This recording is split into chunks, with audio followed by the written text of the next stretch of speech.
Pernah ada di hadis Muslim, ini cerita di Sahih Muslim. Ada seseorang sedang sujud, kemudian diinjek oleh orang fasik. Saya ulang lagi, diinjek. Rokobahnya, yang diinjek itu rokobahnya. Lehernya itu diinjek sama orang fasik. Kemudian si yang sujud tadi bersumpah, wallahi la yaghfiru wallahu lak. Demi Allah, Allah tidak akan mengampuni kamu. Itu Allah kemudian mewahyukan sama Nabi di zamannya. Wahyunya adalah, manggalladzi yata'alla alayya, Allah aghfira li fulan. Laqad ghafartu dzunuba wa ahbattu amalak. Siapa yang mencantut namaku dengan menstatuskan saya tidak bisa memberi maaf. Sungguh orang itu saya maafkan, dan yang ahli ibadah amalnya tak cabut semua, tak hapus semua. Karena Allah tuh nggak boleh distatuskan sesuai keinginan kita. Yang soleh terus mengatakan orang lain tidak soleh, Allah tidak akan ngampuni. Ngampuni tidak, itu wilayahnya Allah, dan Allah yaf'alu ma yasha, dan Allah berkali-kali memaklumatkan dirinya yaghfiru liman yasha wa yu'adzibu man yasha. Tapi ini kubu sebelah nyifati Allah hanya wa yu'adzibu, kubu sebelah kan gitu. Tidak pernah kalau Allah disifati yaghfir. Bagaimana Allah gak tersinggung? Allah selalu distatuskan yu'adzib. Kira-kira kalau Allah kan gini, saya ini bisa u'adzib, bisa aghfir, kenapa status saya tinggal yu'adzib? Ini ngaji di mana? Khatam enggak kan gitu. Makanya resikonya ahli sunnah itu masyhur tuh Pak Hamid Pasuruan. Tamu macam-macam diterima. Ketika orang benci Golkar itu ada tamu dari Golkar juga diterima. Ketika orang nggak mau diberi hadiah oleh orang Golkar, Pak Hamid ya diterima. Bilang ke bapak, mengaku lomo wae nur, duit enggak ana gunane dhewe. Sing marai rawan hisab itu kan kamu dapat uang nggak jelas kemudian kamu pakai pribadi. Kalau orang-orang soleh kan nggak pernah dipakai, kan aman saja. Loh, dihisab apanya? Wong hanya pralon. Kalau istilahnya Pak Hamid itu pralon. Datang diberikan orang lagi, datang diberikan lagi. Kalau kena kamu kan hisab. Terus kamu nyate makan wareg glegeken. Wah itu uangnya nggak jelas dipakai nyate glegeken, ya mesti hisab. Kalau nggak jelas ya disedekahkan. Kalau ingin bebas apa? Hisab. Tapi kalau sering sedekah biasanya nggak bebas dari miskin. Tapi kalau kamu wali kan tetap kayak Pak Hamid itu masyhur bisa kok. Tapi kan nggak jadi miskin. Kamu nggak terkenal sakok tapi miskin. Ini nggak wali.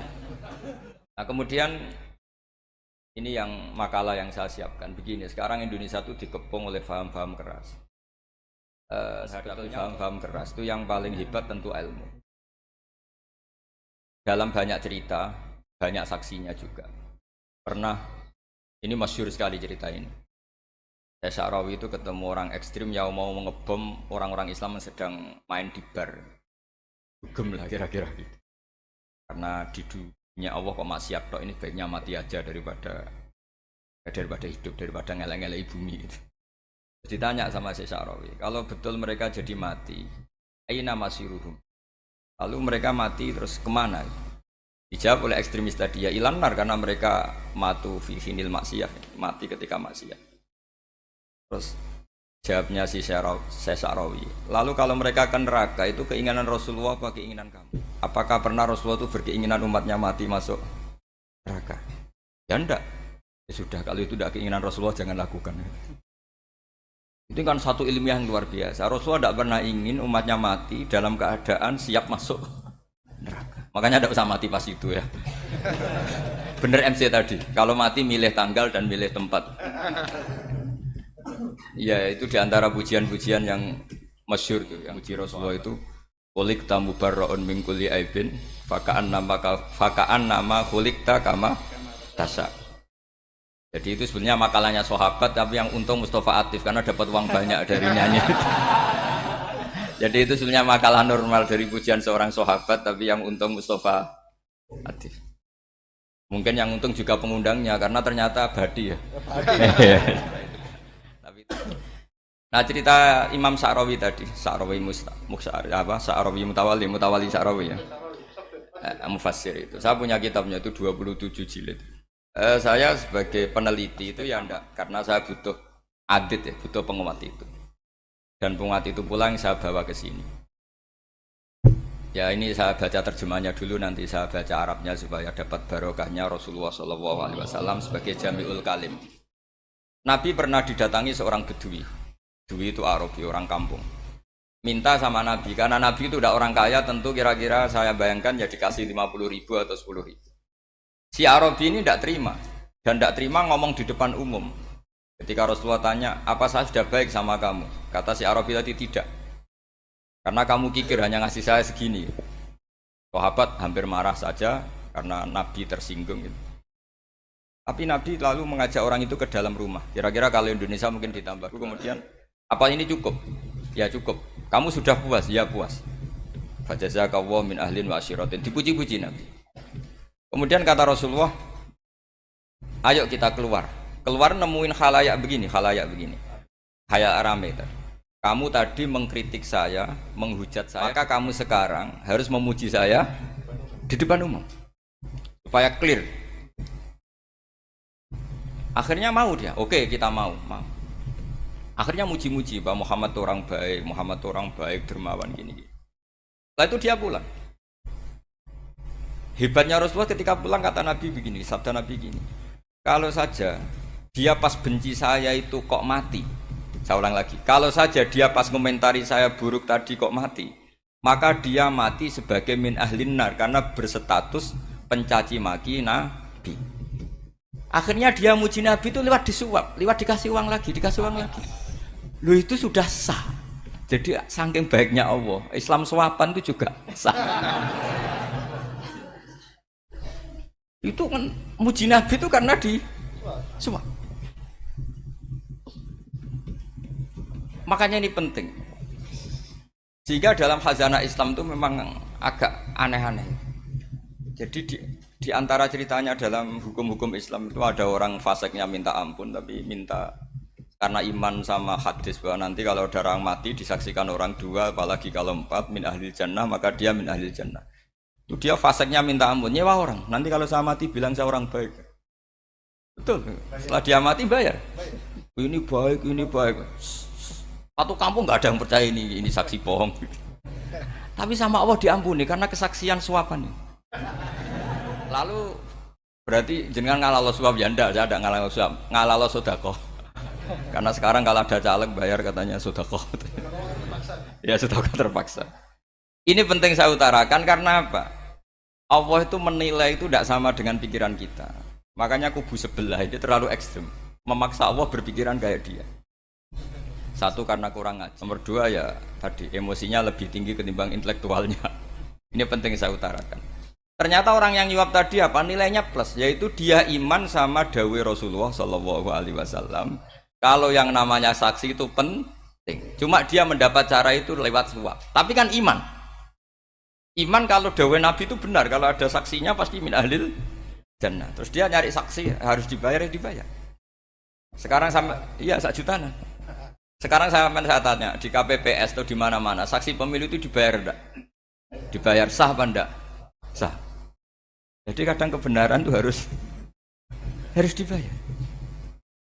Ini penting saya utarakan karena ada orang perempuan cantik dirayu, digaji supaya dibayar jadi orang maksiat. Lalu mungkin ada ustadz gaji dia, bayar dia supaya mondok.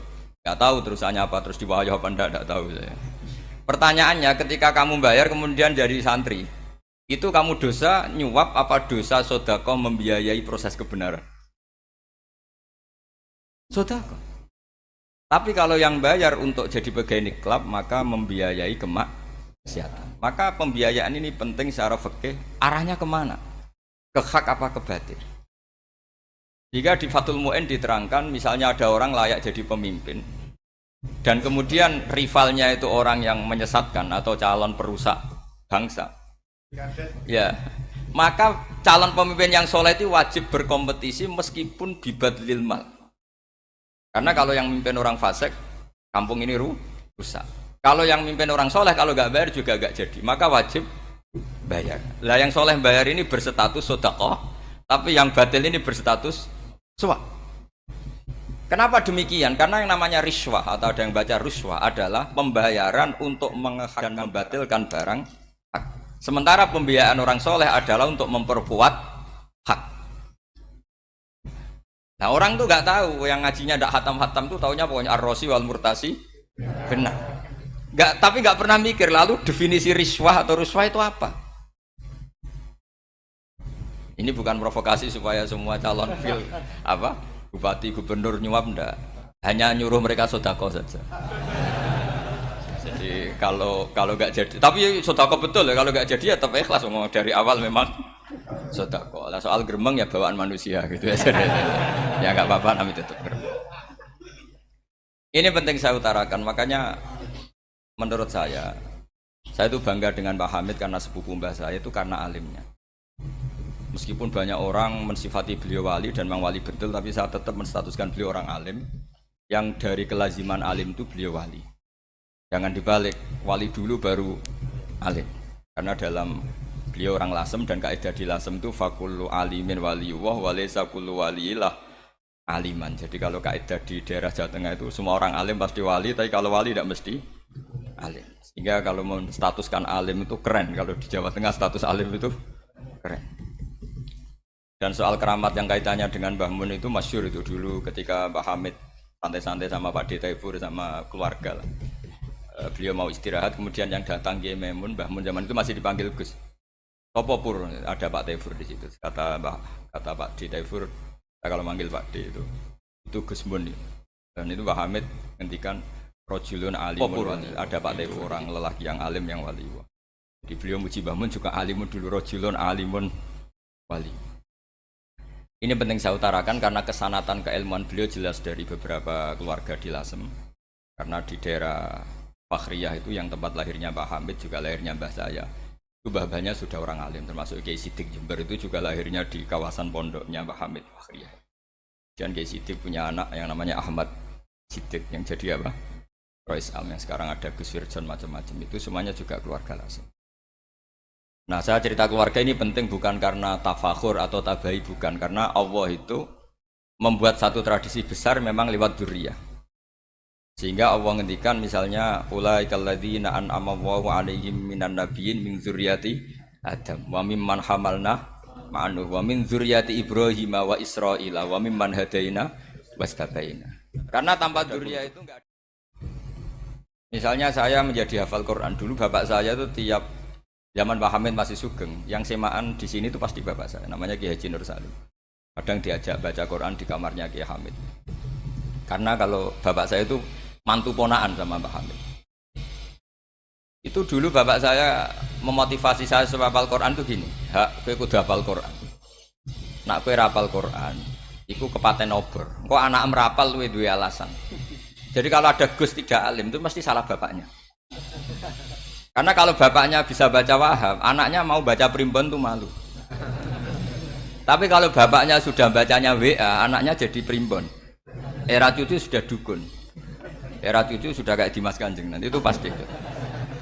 Karena nggak ada rasa malunya. Tapi kalau bapaknya alim, baca Wahab misalnya, juga Qona'ah, anaknya juga itu figurnya. Cucunya juga gitu figurnya. Makanya disebut dzurriyyatam ba'duha min ba'd. Ini penting. Dulu Mbah Mun itu sering ngijazahi saya itu persis ijazahnya bapak, ijazahnya Mbah Hamid. Kalau punya amplop itu ya dibeda-bedakan, ini amplop dari tamu, ini dari pejabat, ini dari orang fakir. Jika penggunaannya juga sesuai itu, tidak serampangan. Karena dianggap amanat kalau kita hisab. Kalau sekarang nggak salah dikumpulkan. Orang desa salam template wadol pitik kuru, wedhus kuru. Ambek guse dikutuku HP seri terbaru itu kan kasihan ya. Padahal sing salam template itu ibunya kerja di Malaysia. Mungkin gelantungan ngecat tembok di Malaysia. Hasil salam template digugus tuku HP terbaru itu kan nggak imbang. Nah tuku tasbih kan sumbut. Ini bukan nyindir tapi ngamuk jadi ini penting karena semuanya itu ada hisabnya. Walatus alunna yauma idzin anin naim. Karena tradisi ini harus kita teruskan ala qadril istithar. Karena itu nanti yang mengawal. Jadi ini penting. Jadi mbok ya orang-orang yang ekstrim itu mikir keinginan Rasulullah SAW itu umatnya meninggal dalam keadaan baik. Makanya benar tadi, notulen tadi, kalau doa, kalau ingin mandi itu memang harus ada jadabnya. Tapi yang asli loh ya, jangan gaya-gayanan. Ya asli betul, yang nggak khilaf memang asli. Itu ada seorang wali doa di depan Nabi itu begini, ya Allah, saya harus jadi orang soleh. Allah diharuskan itu kan nggak sopan ya. Ya Allah, saya ini harus jadi orang soleh. Kenapa? Sekali saya soleh, maka surroh habibu, yang senang kekasihmu. Sekali saya fasik, maka yang senang musuhmu, yaitu iblis. Tinggal jenengan mau menyenangkan musuhmu. Akhirnya dapat aku ya sudah soleh aja soleh ini kok doa kok neror orang ini. Kira-kira gitu. Jadi ya Allah, saya harus jadi orang soleh. Kalau saya jadi orang soleh, surah habibuk, yang seneng kekasihmu. Kalau saya jadi orang fasik, yang seneng musuhmu. Sebenarnya tinggal milih saja, menyenangkan kekasihmu apa menyenangkan musuhmu. Kira-kira Allah seneng mana? Seneng menyenangkan. Wah, itu doa paling mustajab. Tapi syaratnya harus anti bikolbin dan dari ijazah nggak mandi, itu ijazah nggak mandi. Maka ini tidak saya ijazahkan. Nanti kalau kamu ngalami isak sendiri, ngalami wujdi sendiri, terus ngalami itu, insya Allah makbul. Ini namanya gaya-gaya nan copy paste, nggak diterima itu. Jadi wali-wali dulu itu kalau berdoa itu sederhana, tapi dari hati yang paling dalam. Makanya Nabi Musa itu terkenal. Orang paling seenaknya sendiri itu Nabi Musa hubungannya dengan Allah. Tapi sama Allah dimaafkan karena orisinil, tidak bikin-bikin. Rasulullah juga itu. Kalau sudah marah itu doanya gitu. Cuma celakanya ditiru Nira Warisman dulu itu. Nabi itu ketika perang Badar itu jelas kalah, nggak mungkin menang, sudah jelas kalah. Nabi hanya 313, orang kafir 1000 dengan perlengkapan apa? Sudah lengkap semua. Setelah perang dilihat itu jelas kalah. Seri awal ya memang kalah betul. Doanya Nabi apa? Allahumma intuhlik hadil isobah lam tu'bad ba'dal ya. Ampun Gusti, silahkan bikin kalah, tapi ra ono sing roh najenan pangeran. Mohon lahiran jenengan dadi pangeran, ora ono sing roh. Enggak ada ibadah. Intuhlik hadil isobah lam tu'bad ba'dal ya. Kalau engkau menghancurkan kelompok saya ini, jenengan sebagai Tuhan tidak ada yang nyembah lagi. Karena yang nyembah tinggal kelompok kita. Tapi yang ngendikan Nabi, kalau kamu niru tidak bisa. Gak bisa kamu doa, ya Allah saya ini santri salafiyah, kalau saya bodoh menjadi presiden buruk terhadap alumni salafiyah. Gak apa-apa sekali-kali doa gitu. Tapi kata Allah lainnya masih banyak.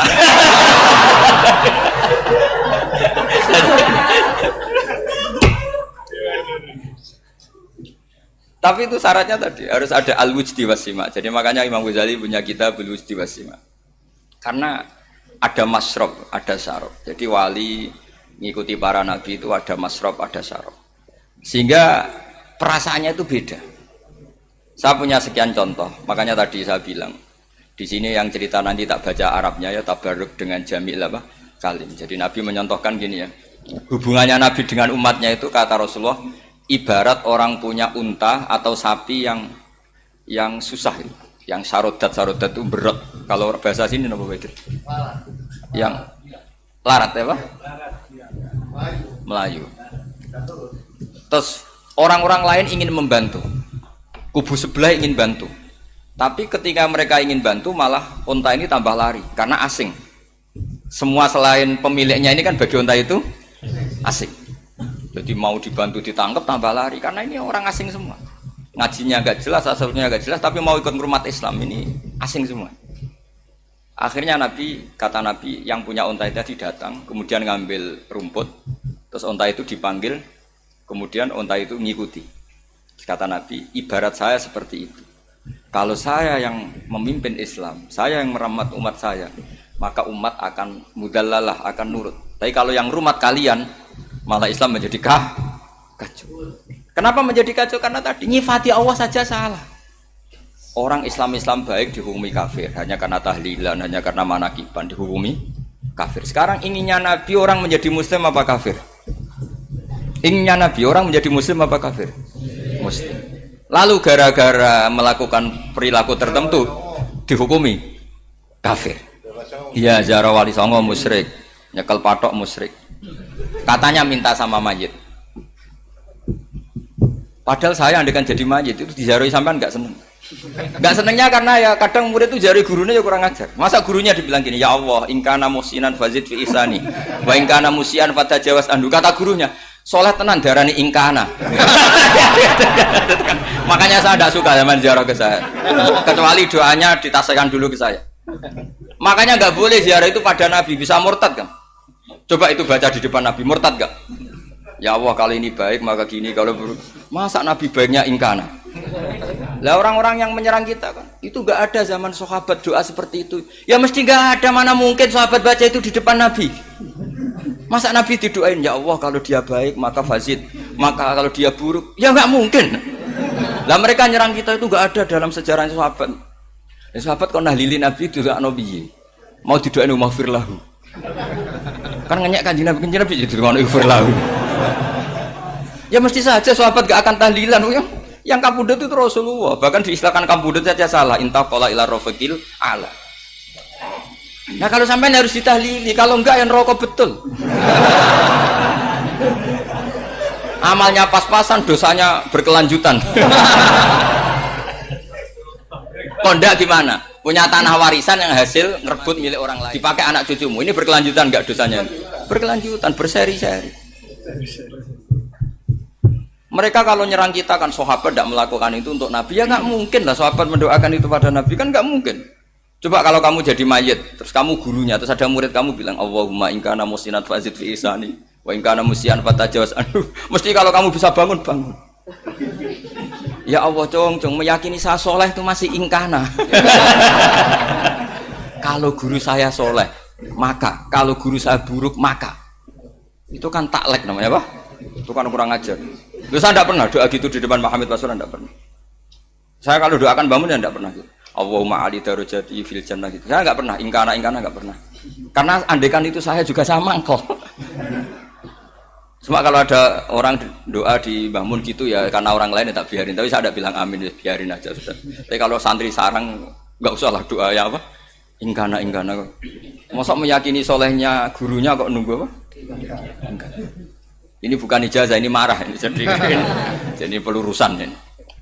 Saya ulang lagi, ngaji itu harus khatam. Pentingnya khatam tadi, kalau di bab tafriq bainal haqqi wa bainal batin, seakan-akan kubu sebelah ini benar karena tegas.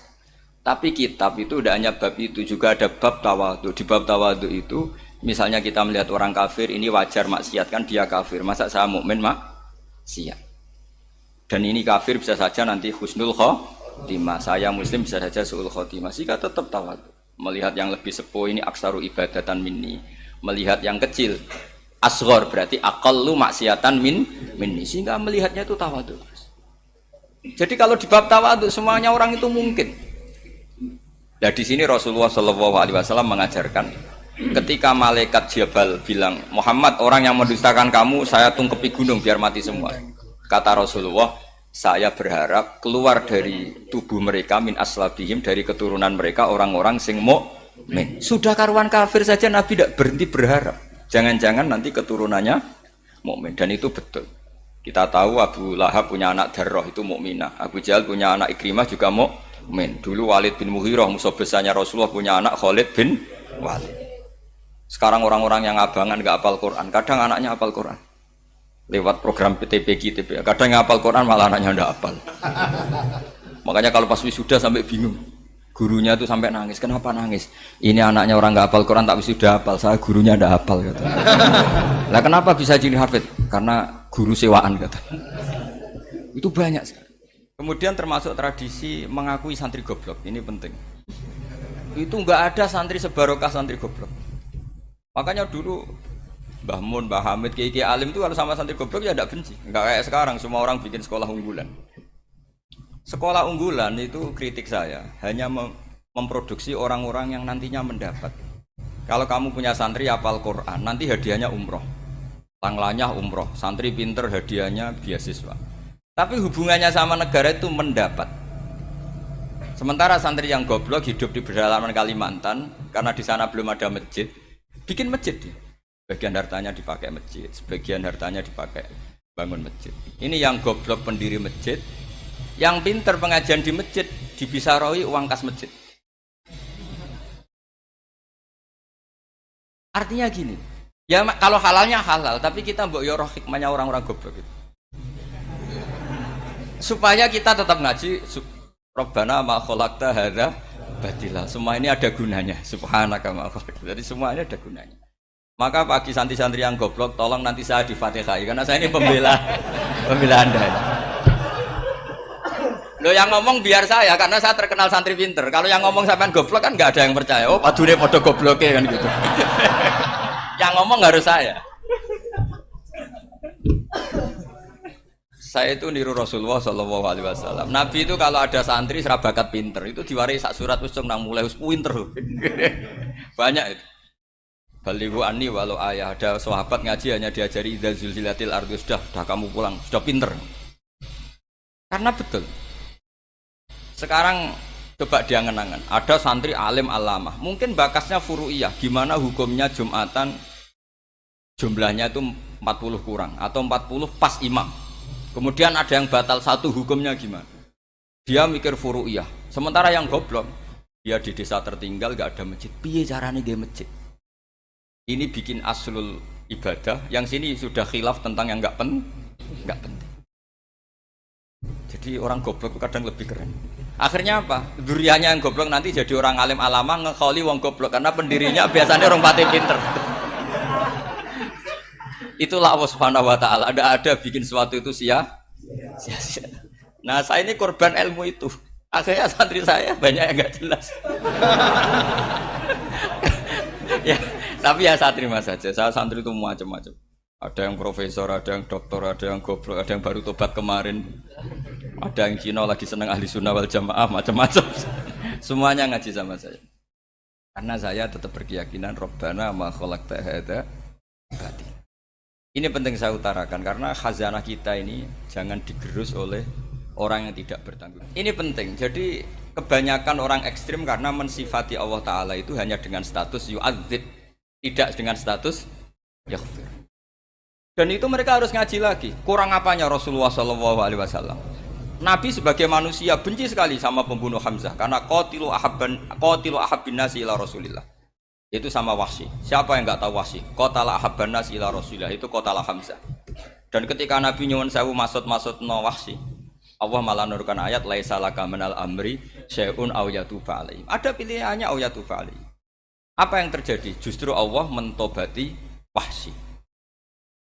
Memaafkan Wahsy, mentobati Wahsy. Ada sahabat yang dipuji Nabi Hamamatul Masjid, akhirnya su'ul khotimah. Kita tahu ceritanya siapa? Sa'labah. Makanya kata Mbah Mun sering cerita ke saya. Banyak orang darani saya itu tidak jelas, kata Mbah Mun, karena saya sama siapa saja baik, sehingga banyak yang nuduh saya itu tidak jelas. Kata beliau, ulama paling jelas ya saya ini, karena masih orisinil, kata beliau. Tapi pakai bahasa Jawa, karena tadi Mbak Idris bilang ada yang MA ya, Madura asli tadi, makanya saya terpaksa bahasa Indonesia tadi. Kata Mbah Mun, ulama paling jelas ya saya. Karena saya menyikapi siapa saja baik, karena di hati saya hanya membaca laisa laka minal amri syai'un aw yatuba alaihim aw yu'adziba. Kenapa kamu vonis si buruk? Bisa saja nanti baik. Yang sedang baik bisa saja nanti bu. Kalau nasib seseorang enggak jelas, kenapa kamu sikapnya jelas? Nah, ini orang-orang enggak ngaji itu memaksa orang lain jelas. Ini kubu sebelah pasti salah, ini pasti benar. Wong manusia kok dipasti-pastikan gimana? Kita ini tidak nabi. Kalau nabi maksum pasti benar. Kalau sampean apa? Maksum bisa. Jadi ketidakjelasan para ulama ini berdasar konstitusi tadi bahwa itu wilayahnya Allah. Ini penting saya utarakan. Jadi penting sekali. Jadi orang yang sedang fasik sekarang bisa saja nanti tobat. Yang sedang sekarang soleh bisa saja nanti masalah. Hingga Rasulullah tetap mengajarkan ya muqallibal qulub tsabbit qalbi ala dinik. Jadi kalau ngaji itu khatam. Khatam itu begini misalnya ya. Saya pernah ngaji Ihya, belajar Ihya khatam. Bahkan saya punya takrirannya berdasar kitab Ithaf, sarahnya Ihya. Kalau ingin tahu sanadnya sarah Ihya ya misalnya Gus Idris ini, oleh Idris ngaji Mbah Hamid Pasuruan, ngaji Mbah Dimyati. Mbah Dimyati ini ngaji sama kakaknya Kiai Mahfud Termas. Kiai Mahfud ngaji sama abahnya Kiai Abdullah. Ki Abdul ngaji sama abahnya Ki Abdul Manan. Ki Abdul Manan ini mulazim terhadap Sayyid Murtado Az-Zabidi. Jadi kalau santri Salafiyah ini ya kira-kira topkoh Sabiah.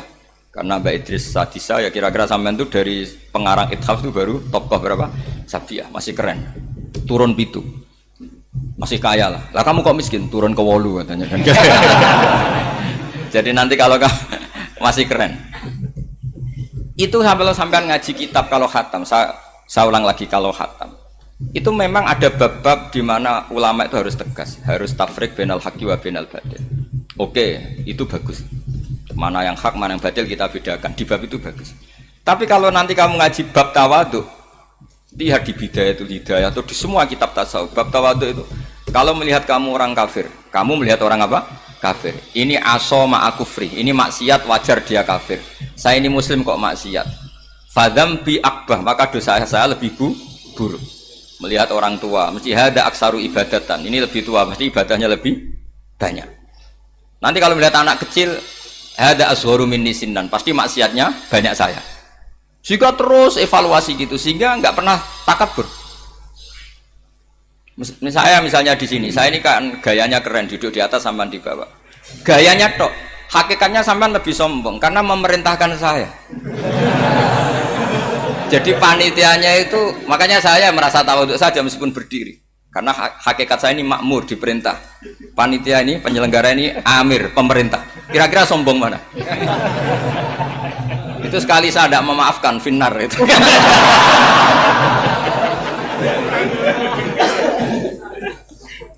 Tapi insya Allah tak maafkan. Iya masih insya Allah. Tapi menghadapi yang sedang kafir saja nggak putus asa. Bisa saja mereka nanti melahirkan anak-anak yang Islam. Jadi kalau ada kiai menghina orang kafir itu jangan melihat kiai kok kancanan wong kafir. Yang benar itu kiai yang penuh harapan. Sehingga sama orang kafir saja berharap. Tapi sekarang enggak. Kiai kancanan wong kafir, kiai kok kancanan wong fasik. Logikanya dibalik. Kiai nelateni wong kafir nak menawa anak turune masuk Islam. Kiai nelateni wong fasik anak menawa dadi soleh. Logikanya harus seperti itu. Nah soal perang itu beda. Perang kan mereka sudah menstatuskan diri ingin bunuh kita. Tentu kita harus berani untuk mempertahankan diri. Tapi kalau kondisi normal tidak bisa seperti itu. Ini kan kondisi normal. Itu Rasulullah. Ya nggak boleh. Karena tadi.